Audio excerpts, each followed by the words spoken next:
séance est ouverte. Elle est présidée par le maire Marc-Alexandre Brousseau. Que ce moment de recueillement guide les membres du Conseil à un moment de réflexion afin qu'ils prennent les meilleures décisions possibles pour le bien-être des citoyens et des citoyennes de Thetford.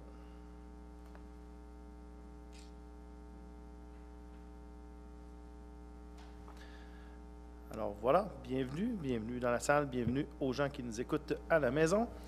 Alors voici parmi ce qui peut être pertinent en cette mi-février. Je tiens à porter à votre attention que nous avons tenu une de nos activités chouchou que nous aimons beaucoup la semaine dernière, l'hommage au mérite. Donc tout ce qui se fait de bien, de belles performances en matière sportive et culturelle a été honoré. Donc la semaine dernière, pour vrai, c'est un très grand nombre de disciplines de toutes sortes qu'on a l'occasion d'honorer à ce moment-là. Super intéressant. Et on a parfois certains prix honorifiques aussi qu'on en profite pour remettre. Ça a été le cas cette fois-ci. Donc, dans un premier temps, on a honoré à titre posthume M. Daniel Meilleur. Donc, sa famille était présente pour recevoir l'hommage. Donc, M. Meilleur qui a marqué le Québec en matière théâtrale, donc a été très connu comme comédien, metteur en scène, directeur artistique dans le monde du théâtre. Alors, on a eu l'occasion d'honorer la mémoire de M. Meilleur. Et aussi, donc, on a honoré M. René Doyon, un peu moins connu du grand public, alors qu'il faudrait tant le connaître. Donc, M. Doyon, qui est un spécialiste au niveau de l'astronomie, de la recherche d'exoplanètes, de la recherche de la vie dans l'univers. C'est fou, hein? Donc, M. Doyon, donc, très, très, très fort, a travaillé sur le nouveau télescope qui a été mis en orbite, a travaillé avec la NASA pendant 20 ans de temps sur des équipements qui servaient à ce télescope-là. Donc, vraiment, tout à fait impressionnant. Il a livré un très beau message aussi aux jeunes qui étaient présents dans la salle. Alors, voilà pour l'hommage au mérite. Sinon, en matière d'urbanisme, maintenant, je me permets de vous mentionner, on a lancé un avertissement dernièrement sur les réseaux sociaux. La demande de permis est en hausse de façon importante, ce qui veut dire que les délais sont également en hausse parce qu'il n'y a pas plus d'employés, parce qu'il y a plus de demandes qui rentrent. On vous demande, s'il vous plaît, de prévoir le coût et lorsque vous avez des travaux à faire, peut-être essayez de vous prendre un peu plus d'avance pour déposer vos demandes pour faire en sorte qu'on n'occasionne pas de délai. Donc, le message est passé de ce côté-là. Maintenant, je tiens aussi à porter à votre attention qu'on a une page InfoNeige sur notre site Internet. Donc, toutes les questions sur les bonnes pratiques qui touchent notre déneigement, sur ce qu'on veut que les citoyens fassent dans ces cas-ci, et aussi les opérations de déneigement, savoir quand ça se passe, où ça se passe. Donc, c'est possible d'avoir l'information sur la page InfoNeige. On vous invite à la consulter.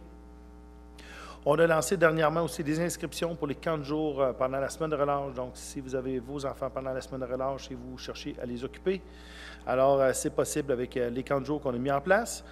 On a aussi mis en place une programmation d'hiver à la bibliothèque. Donc, on vous invite à aller voir sur le site Internet de la Ville qu'est-ce qu'il y en a, mais plusieurs activités différentes qu'on a mis en place pour occuper vos tout-petits. J'ai eu l'occasion aussi d'aller voir la pièce de théâtre, Souper de théâtre, Pirate à l'abordage de la tour de théâtre des Cabotins. Alors, félicitations à toute l'équipe. Ça se terminait en fin de semaine dernière. Alors, très, très beau spectacle, très intéressant, bien agréable et divertissant. Alors, on vous invite à suivre la prochaine pièce qui sera mise en place par les Cabotins. J'ai aussi eu l'occasion d'aller visiter une nouvelle centenaire, donc Mme Nadeau, qui est à la Seigneurie Saint-Martin. Donc, toujours un plaisir d'aller rencontrer nos aînés, donc la mémoire vive de notre milieu. Sinon, autre anniversaire, les 75 ans de la radio locale, donc du CKLD, qui est maintenant Plaisir 105.5. Alors, félicitations à tous les artisans de la radio. Nos médias sont importants dans notre milieu pour être bien informés de façon adéquate, j'oserais dire. On ne le précisait pas tant dans le temps, mais je pense que ça devient de plus en plus important de préciser qu'être informé de façon adéquate, c'est important. Ensuite de ça, peut-être juste préciser que l'Assurantia joue ce vendredi. Les Filons aussi ont plusieurs matchs dans tous leurs sports confondus. On vous invite à l'encourager, nos étudiants et notre équipe locale au niveau du hockey. Alors voilà, on va pouvoir passer à la séance. Madame Lagreffière. Oui, il pourrait être proposé que l'ordre du jour soit adopté en ajoutant le point 15.1, demande d'aide financière à la MRC des Appalaches, formation pompier 2. Merci. Est-ce que j'ai quelqu'un qui en fait la proposition? Oui, M. le maire, je propose. Merci, M. Véraud. En 3.1, l'adoption du procès-verbal de la séance du 3 février 2025. Le projet de procès-verbal a été déposé et tous les membres du Conseil ont reçu copie des documents dans les délais prévus par la loi. Il pourrait donc être proposé que ce procès-verbal soit adopté tel qu'il a été rédigé. Merci. Est-ce que j'ai une proposition? Oui, Monsieur le maire, je le propose. Merci, M. Anger. En 4.1 maintenant, l'adoption des comptes rendus de la Commission permanente des 3 et 10 février 2025. Les projets de compte rendus ont été déposés. Il pourrait donc être proposé que ceux-ci soient adoptés tels qu'ils ont été rédigés. Merci. Une proposition? Oui, Monsieur le maire, je le propose. Merci, M. Corriveau. En 5.1, l'adoption d'une motion pour la liberté intellectuelle. On vous écoute. Oui, Monsieur le maire. Attendu que le manifeste de l'UNESCO sur la bibliothèque publique stipule que la bibliothèque publique est un centre d'information de proximité, attendu que la bibliothèque publique met à disposition de ses usagers une grande diversité de savoirs et d'informations, attendu que la bibliothèque publique offre des œuvres et des documents reflétant différents points de vue qui sont eux-mêmes le reflet du moment de l'histoire auquel il appartient, attendu que la bibliothèque publique est une composante essentielle des sociétés de la connaissance qui s'adaptent en permanence aux nouveaux moyens de communication pour remplir ses missions, fournir un accès universel à l'information et en favoriser l'appropriation par tous et par toutes, attendu que la bibliothèque publique offre au public un espace accessible pour la production de connaissances, le partage et l'échange d'informations et de culture et la promotion de l'engagement citoyen, attendu que la bibliothèque est un bien collectif et un lieu où se développe une relation au savoir faite d'exploration, d'échange, de connaissances, de culture et d'enrichissement, attendu qu'en fournissant le lieu, les ressources et le personnel aptes à les soutenir, la bibliothèque permet à tous les individus tout au long de leur vie et peu importe leur âge, leur statut social ou leur provenance, de se former, de combler leurs besoins de connaissances, d'informations, de perfectionnement. La bibliothèque est au cœur de la vie des gens, attendu qu'elle soit publique, en milieu professionnel ou d'enseignement. La bibliothèque occupe une place fondamentale dans sa communauté et elle agit comme force motrice de développement social, économique et culturel. Elle est cette porte toujours accessible et ouverte sur le monde. Attendu que, comme le proclame l'UNESCO ainsi que la table permanente de concertation des bibliothèques québécoises dans la Déclaration des bibliothèques québécoises, la raison d'être de la bibliothèque est d'assurer un accès libre et illimité à la connaissance, la pensée, la culture et l'information, notamment grâce à la gratuité. Attendu que le même manifeste de l'UNESCO déclare que les collections et les services ne doivent être soumis à aucune forme de censure idéologique, politique ou religieuse, ni à aucune pression commerciale, attendu que plusieurs situations partout à travers le monde laissent craindre pour le rôle fondamental des bibliothèques de diffuser des contenus diversifiés dans le respect de la liberté intellectuelle et d'expression. En conséquence, je propose qu'afin de garantir un accès au savoir et à la culture de la population québécoise, la Ville de Thetford-Mines reconnaît officiellement A. les bibliothèques publiques comme des lieux reflétant la diversité des points de vue, B. l'expertise du personnel de bibliothèque publique pour gérer la sélection et la diffusion des collections, et C. la nécessité de soutenir et d'appuyer le personnel de bibliothèque publique dans le choix des œuvres composant leur collection et de ne pas céder à la pression de censure et de demande de retrait qui pourrait cibler ces institutions. Merci. Monsieur Champagne. On poursuit avec 8.1, service de laboratoire en environnement pour les années 2025 à 2030. Il s'agit de confier les services à Eurofin Environex pour une somme de 93 123 par année, représentant une dépense totale de 465 615 plus taxes. Merci beaucoup. Est-ce que j'ai quelqu'un qui en fait la proposition? Oui, je le propose. Merci, M. Patry. En 8.2, l'achat d'un assécheur d'air pour la station d'épuration de la Haute-Bécancour. Il s'agit d'octroyer le contrat à Comerco pour une somme de 10 990 plus taxes. Merci. Une proposition? Je le propose. Madame Perrault. 12.1, mouvement de poste pour le préposé au parc et espaces verts au service des travaux publics et du génie et de l'environnement. Il s'agit de nommer messieurs Anthony Toussaint, Hugo Lopez et Johan Beaulieu à titre de préposé au parc et espaces verts à compter du 20 février 2025. Merci. Qui le propose? Oui, Monsieur le maire, je propose. Monsieur Véraud. 12.2, un autre mouvement de poste pour l'aide horticulteur au service des travaux publics, du génie et de l'environnement. Il s'agit de nommer M. Sébastien Veilleux à titre d'aide horticulteur à compter du 20 février 2025. Merci. Une proposition? Oui, je le propose. M. Patry, merci beaucoup. 12.3, embauche temporaire au poste inspecteur en bâtiment et en environnement au service d'urbanisme et de développement économique. Il s'agit d'embaucher temporairement M. Pierre Quirion à titre d'inspecteur en bâtiment et en environnement à compter du 24 février 2025. Qui le propose? Oui, Monsieur le maire, je le propose. M. Anger. 13.1, demande d'aide financière. Il s'agit d'octroyer les aides financières suivantes. Un montant de 500 $ au Club de l'Âge d'Or Saint-Alphonse pour l'entretien du plancher du local. Un montant de 200 $ à la polyvalente de Thetford dans le cadre du Gala Méritas. Un montant de 3 000 $ au musée Minéraux dans le cadre du projet de vulgarisation des procédés de valorisation des résidus miniers en contrepartie d'un plan de visibilité. Un montant de 150 $ à la polyvalente de Black Lake dans le cadre de secondaire en spectacle. Un montant de 5 000 $ au symposium de peinture de Thetford, ainsi qu'une aide financière équivalente à la location des locaux de la Maison de la Culture pour la tenue de l'événement du même nom.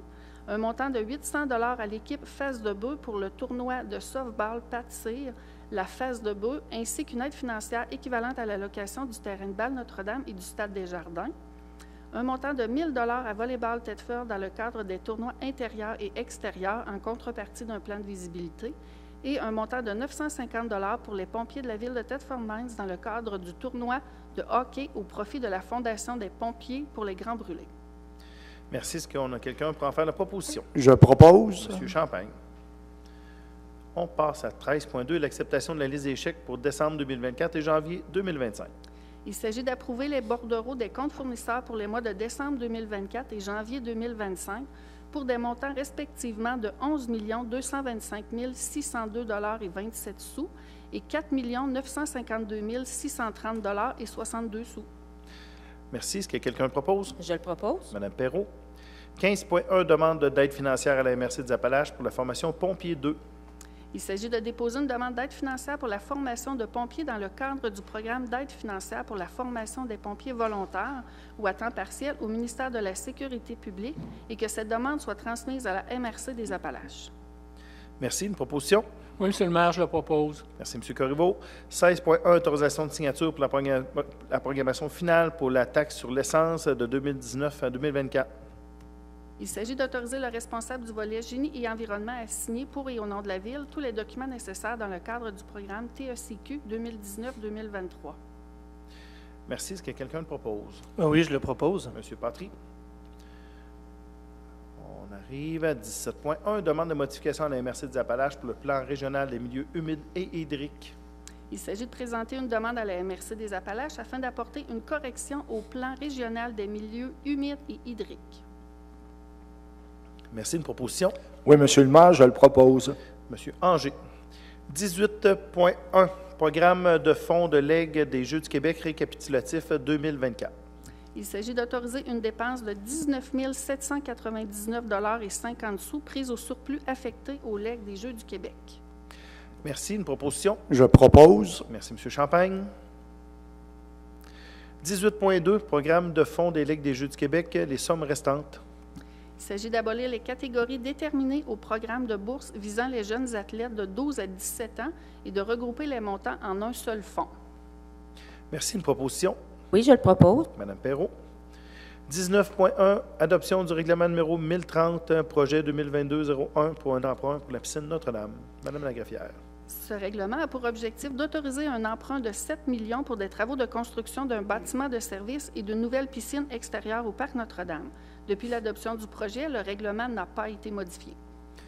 Merci. Est-ce que quelqu'un le propose? Je propose. M. Champagne, 19.2, adoption du règlement numéro 1031, projet 2025-02 pour un emprunt au PAVL, donc programme d'aide à la voirie locale pour le volet soutien infrastructure routière. Mme Lagreffière. Ce règlement a pour objectif d'autoriser un emprunt de 5 738 000 $ pour des travaux d'amélioration des infrastructures routières. Depuis l'adoption du projet, le règlement n'a pas été modifié. Merci. Une proposition? Oui, je propose. M. Véraud.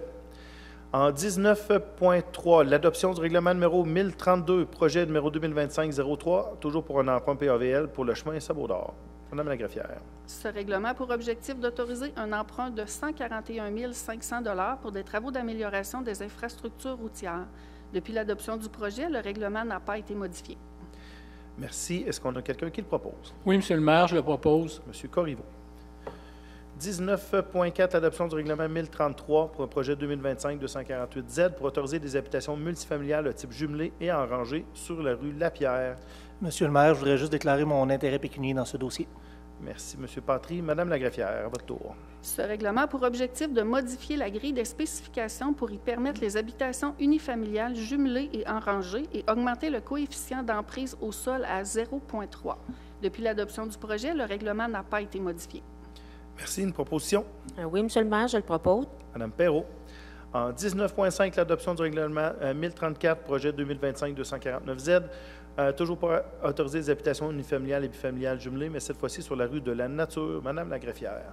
Ce règlement a pour objectif de modifier le plan de zonage et la grille des spécifications pour y autoriser les habitations unifamiliales jumelées et les habitations bifamiliales jumelées, d'augmenter le coefficient d'emprise au sol à 0,3 et de retirer le 0 à la marge de recul arrière dans la zone 2934R. Depuis l'adoption du projet, le règlement n'a pas été modifié. Merci. Une proposition? Oui, Monsieur le maire, je le propose. Proposé par M. Anger. 19.6, un avis de motion pour le projet 2025-04 pour l'abrogation du règlement d'emprunt numéro 528. Oui, Monsieur le maire, je donne avis qu'à une prochaine séance du Conseil sera présenté pour étude et adoption le règlement abrogeant le règlement numéro 528 intitulé « Règlement décrétant une dépense et un emprunt de 313 655 $ pour le remplacement des diffuseurs d'air à la station d'épuration de la Haute-Bécancour, ainsi que l'acquisition et la pose d'équipements de suivi pour les ouvrages de service, le tout conformément aux dispositions du projet de règlement 2025-04.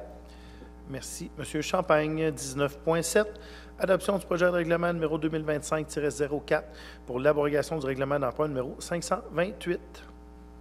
Monsieur le maire, je propose que le projet de règlement abrogeant le règlement numéro 528, intitulé « Règlement décrétant une dépense et un emprunt de 313 655 $ pour le remplacement des diffuseurs d'air à la station d'épuration de la Haute-Bécancour, ainsi que l'acquisition et la pose d'équipements de suivi pour les ouvrages de surverse soit adopté et que le règlement et que le numéro 2025-04 lui soit attribué. Merci, M. Verreau. On arrive à 19.8. Avis de motion pour le projet 2025-05 pour l'abrogation du règlement d'emprunt numéro 607. Oui, Monsieur le maire, je donne avis qu'à la prochaine séance du Conseil sera présenté pour étude et adoption le règlement abrogeant le règlement numéro 607 intitulé « Règlement décrétant une dépense et un emprunt pour l'achat, l'aménagement et l'installation d'un jardin d'eau dans le secteur de Robertsonville prévu pour 2017, le tout conformément aux dispositions du projet de règlement numéro 225-05. Merci. 19.9, maintenant, l'adoption du projet de règlement numéro 2025-05 pour l'abrogation du règlement d'emprunt numéro 607. Oui, je propose que le projet de règlement abrogeant le règlement numéro 607, intitulé « Règlement décrétant une dépense et un emprunt pour l'achat, l'aménagement et l'installation d'un jardin d'eau dans le secteur de Robertsonville prévu pour 2017 soit adopté et que le numéro 2025-05 lui soit attribué. » Merci, M. Patry. On arrive maintenant à 19.10, un avis de motion pour le projet 2025-06 pour l'abrogation du règlement d'emprunt numéro 318. Oui, je donne avis qu'à une prochaine séance du Conseil sera présentée pour étude et adoption le règlement abrogeant le règlement numéro 318 intitulé « Règlement autorisant certains travaux de voirie pour un montant de 50 000 $, le tout conformément aux dispositions du projet de règlement numéro 2025-06. » Merci, M. Verreau. 19.11, l'adoption du projet de règlement numéro 2025-06 pour l'abrogation du règlement d'emprunt numéro 318. Oui, Monsieur le maire, je propose que le projet de règlement abrogeant le règlement numéro 318, intitulé « Règlement autorisant certains travaux de voirie pour un montant de 50 000 $, soit adopté et que le numéro 225-06 lui soit attribué. Merci, M. Anger. 19.12, un avis de motion pour le projet numéro 2025-07 pour l'abrogation du règlement d'emprunt numéro 1731.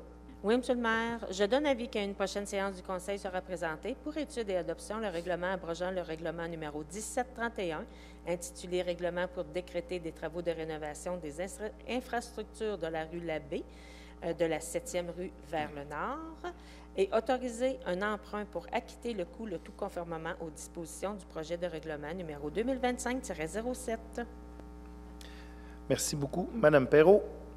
On arrive maintenant à 19.13, adoption du projet de règlement numéro 2025-07 pour l'abrogation du règlement d'emprunt numéro 1731.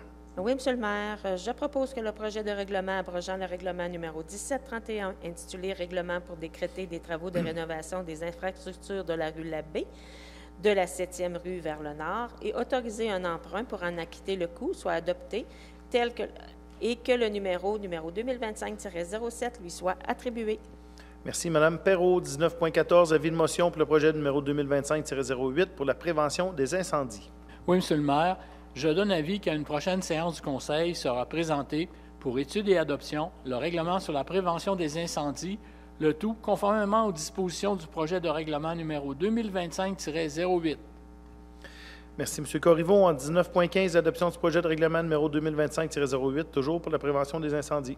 Très bien. Je propose que le projet de règlement sur la prévention des incendies soit adopté et que le numéro 2025-08 lui soit attribué. Merci, M. Corriveau. 19.16, l'adoption du premier projet de résolution pour le projet particulier numéro 2025-24, PPC-moi, donc projet particulier pour la construction, la modification, l'occupation d'un immeuble, pour le 441 de la rue Sauvageau. Oui, M. le maire, attendu que le règlement sur les projets particuliers de construction, de modification ou d'occupation d'un immeuble vise à permettre, à certaines conditions, qu'un projet soit réalisé malgré le fait qu'il déroge à l'un ou l'autre des règlements d'urbanisme de la municipalité. Attendu que la technique des projets particuliers est un outil commode qui facilite la mise en valeur d'emplacements problématiques. Attendu que la résolution accordait une demande entre en vigueur après son approbation par le personnel habilité à voter par la MRC, attendu la demande d'autorisation d'un projet particulier visant à permettre les usages 244, entrepreneurs spécialisés, excavation et déneigement de terrains privés et 434, atelier de réparation de véhicules automobiles à certaines conditions, sur un emplacement situé au 441 rue Sauvageau. Attendu que cet emplacement est situé dans une aire d'affectation commerciale quartier CB, attendu que les usages de la classe 24, construction et travaux publics, ne sont pas autorisés dans cette aire d'affectation, mais que les usages de la sous-classe 434, atelier de réparation de véhicules automobiles, y sont autorisés. Attendu que cet emplacement est situé dans la zone de dominance commerciale 25-24C, attendu que les usages de la classe 24, construction et travaux publics, et 434, ateliers de réparation de véhicules automobiles, ne sont pas autorisés dans cette zone. Attendu l'approbation de ce projet est assujettie au règlement numéro 157 sur les projets particuliers. Attendu que cette demande respecte les critères généraux relatifs au règlement numéro 157 sur les projets particuliers.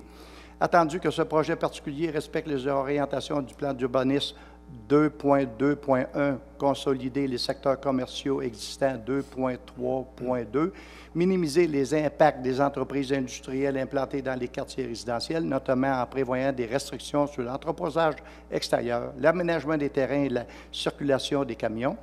Attendu que cette propriété est située dans la partie du territoire autorisée par le règlement numéro 157 sur les projets particuliers. Attendu l'avis favorable du comité consultatif relativement à cette demande et l'orientation prise par les membres de la commission permanente en date du 27 janvier 2025. Attendu que le défaut de remplir toutes conditions imposées entraînera l'annulation et l'autorisation de réaliser le projet particulier. En conséquence, je propose que le projet particulier numéro 2024-01 visant à permettre les usages 242, entrepreneurs spécialisés, excavation et déneigement de terrains privés, et 434, ateliers de réparation de véhicules automobiles, sur un emplacement situé au 441 rue Sauvageau, soit accepté selon les conditions suivantes. 1. Les usages autorisés sur le site sont 242, entrepreneurs spécialisés, excavation et déneigement de terrains privés, et 434, ateliers de réparation de véhicules automobiles. Ils peuvent coexister. 2. Les usages privés à la grille de spécification pour les zones 25-24C demeurent autorisés advenant où les usages ciblés au paragraphe 1 ne sont plus actifs. 3. Hormis les véhicules des employés, le stationnement et le remisage des véhicules servant à l'excavation et au déneigement, tracteurs, camions lourds, 10 ou 12 roues, sont autorisés sur le site dans les cours avant et avant secondaires. 4. Le stationnement journalier des véhicules clients liés à l'usage 434, atelier de réparation de véhicules automobiles, sont autorisés sur le site dans les cours avant et avant secondaires. 5. Un maximum de 4 tracteurs et de 2 camions lourds sont autorisés sur le site. 6. Les véhicules doivent être immatriculés et en état de marche en tout temps. 7. L'exploitant doit minimiser le bruit sur le site. 8. L'entretien des véhicules doit se faire à l'intérieur du bâtiment seulement. L'entretien des véhicules lourds devra être fait à un autre endroit autorisé pour ne pas faire de bruit à l'extérieur. 9. Le propriétaire doit assurer la propreté du site, notamment A, en évitant l'entreposage de carcasses de véhicules à l'extérieur du bâtiment, B, en remisant les pièces de véhicules, pneus, pièces d'auto, pièces de déneigement, etc., à l'intérieur du bâtiment et dans l'enclos clôturé situé au sud du bâtiment pour les 10 pièces ne soient pas visibles de la rue. 10. Aucun entreposage de matériel de vrac ne devra être fait sur la propriété. 11. Le propriétaire doit végétaliser le site et planter 5 arbres comme indiqué sur le plan d'aménagement du terrain qui est présenté en annexe, et ce, au plus tard le 18 mois après l'entrée en vigueur de la présente résolution du projet particulier. 12. En respect des normes du règlement du zonage, le propriétaire doit aménager un écran protecteur entre sa propriété et les propriétés voisines, soit des 490-492 rue Labbé et 276 rue Landry, et ce, au plus tard 18 mois après l'entrée en vigueur de la présente résolution du projet particulier. 13. L'accès à la propriété située sur la rue Labbé doit être à 15 mètres de l'intersection, comme indiqué sur le plan d'aménagement du terrain présenté en annexe. 14. S'il y a de l'éclairage extérieur, celui-ci devra être conforme aux dispositions du chapitre 23.2 du règlement de zonage. 15. La pose d'enseigne doit respecter les dispositions du chapitre 13 du règlement de zonage. 16.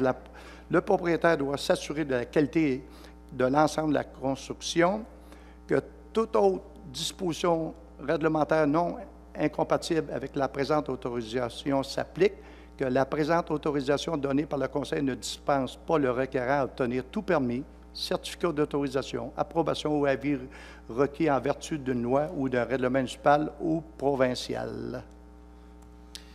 Ça fait le tour. C'est un pas pire tour, je dirais. Merci, M. Champagne. C'est ce qui clôt l'ordre du jour de ce soir. Alors, je ne sais pas s'il y aura des questions ce soir. Ça s'enligne pour ne pas y avoir de questions. On vous rappelle que c'est possible de nous questionner par les médias sociaux, par courriel, de nous appeler, de venir nous voir. Encore aujourd'hui, j'ai rencontré un citoyen. Ça me fait toujours plaisir de répondre aux questions et de chercher à vous orienter le plus possible. Alors, n'hésitez surtout pas, si vous voulez nous écrire, venir nous voir ou nous appeler. C'est avec grand plaisir qu'on vous reçoit. Alors là-dessus, on vous souhaite encore un peu de pelletage, malheureusement, probablement. Mais sinon, on vous souhaite une très belle fin d'hiver. On continue, on se revoit dans 2 semaines. Merci beaucoup tout le monde. À la prochaine.